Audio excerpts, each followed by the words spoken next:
Hi friends, welcome to my channel. আজকে আমরা আলোচনা করব মক পোল হয়ে যাওয়ার পর ইভিএম বা কন্ট্রোল ইউনিটকে কিভাবে আমরা সিলিং করব।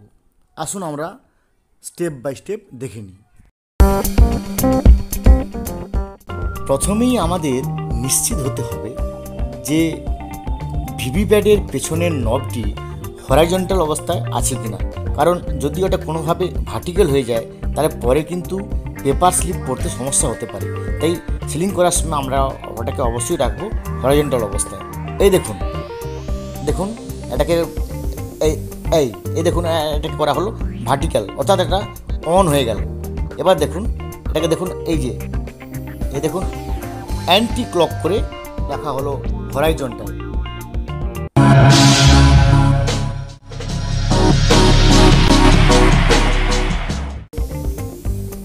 চলে আসুন কন্ট্রোল ইউনিট সেকশানে।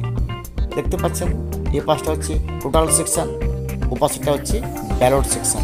অর্থাৎ বাম দিকেরটা হচ্ছে টোটাল সেকশান, ডান দিকেরটা হচ্ছে ব্যালট সেকশান। উপর দিকে দেখুন আছে ক্লোজ বাটন, এটা দেখুন এখন খোলা আছে, কিন্তু সিলিং করার সময় এই ক্লোজ বাটনের ক্যাপটি আমরা মনে করে অবশ্যই লাগাবো।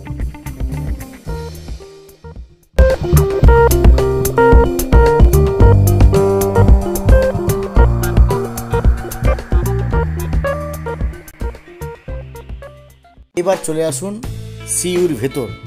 এখানে দেখুন যে ক্লোজটা আমরা দেখছিলাম বাইর থেকে, দেখুন সেই ক্লোজ অপশানটা ভেতর থেকে দেখা যাচ্ছে। এবং দেখুন এর সামনে দেখুন আরও 3টি অপশান দেখা যাচ্ছে। উপরে লেখা আছে রেজাল্ট, তার নিচে প্রিন্ট, আর ও পাশে লেখা আছে ক্লিয়ার। অর্থাৎ এখানে ভেতরে 4টি অপশান আছে, ক্লোজ, রেজাল্ট, প্রিন্ট এবং ক্লিয়ার। এইবার আমরা আসি সবচেয়ে গুরুত্বপূর্ণ অংশ, পেপার সিল করার কাজে। এই পেপার সিল অত্যন্ত ধৈর্য নিয়ে বুদ্ধিমত্তার সঙ্গে আমাদের করতে হবে। এই দেখুন আপনারা নিশ্চয়ই দেখতে পাচ্ছেন আমার হাতে একটি পেপার সিল। দেখুন এ পাশটা গ্রিন, এ পাশটা হোয়াইট। যে পাশটা গ্রিন থাকবে সে পাশটা থাকবে নিচের দিকে, অর্থাৎ যখন আমরা ইনসার্ট করব থাকবে নিচের দিকে। এই দেখুন গ্রিন পেপার সিলে প্রথমে প্রিজাইডিং অফিসার হিসেবে আমরা সই করলাম, ডিস্টিংগুইশিং মার্ক মারলাম। এরপর সমস্ত পলিং এজেন্টদেরকে বলবো যে ভাই তোমরা এখানে এসে সই করো, সে 1জন থাক, 2জন থাক, 3জন থাক, 4জন থাক, যে ভাই তোমরা এখানে এসে সই করো। সই করতে বললাম। এরপরে দেখুন যেদিকে গ্রিন পেপার, যেদিকে গ্রিন সেদিকে থাকবে নিচের দিকে, যাতে কিনা প্রিন্টেড নাম্বারটা আমাদের কাছে উল্টো দিকে ডিসপ্লে হয়। এই দেখুন দুটো গ্যাপের মাঝখান দিয়ে আমি গ্রিনটাকে নিচের দিকে করে ইনসার্ট করছি। এই দেখুন নিশ্চয়ই আপনারা দেখতে পাচ্ছেন ইনসার্ট করছি।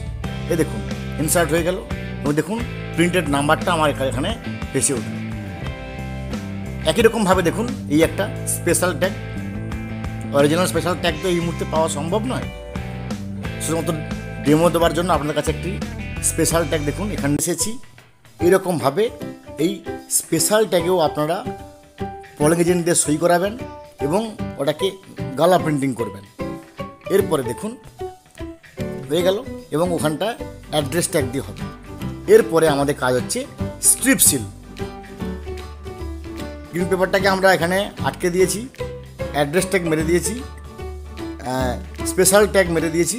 এরপরে দেখুন আমাদের কাজ হচ্ছে স্ট্রিপ সিল।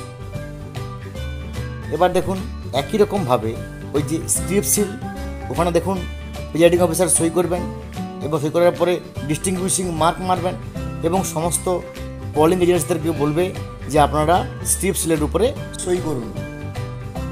সিল নিলাম। গ্রিন পেপারের 2টি অংশ অলরেডি আছে, নিচের অংশ উপরের অংশ। আমি দেখুন এটাকে রাখলাম গ্রিন পেপারে নিচের অংশে, দেখে চিটিয়ে দিলাম এর উপর, উল্টে দিলাম, বি এসে গেল। বির উপরে দেখুন সি লেখা আছে, সির উপরে গ্রিন পেপারের উপরে অংশটা আমি রেখে দিলাম যাতে কিনা প্রিন্টেড নাম্বারটা গ্রিন পেপারের ডিসপ্লে হয়। এরপর দেখুন স্ট্রিপ সিলটাকে ধরে রাউন্ড করে নিয়ে এসে আমি ওই সির উপর চাপিয়ে দিলাম, অটোমেটিক ডি এসে গেল। এই হয়ে গেল আমার সিলিং।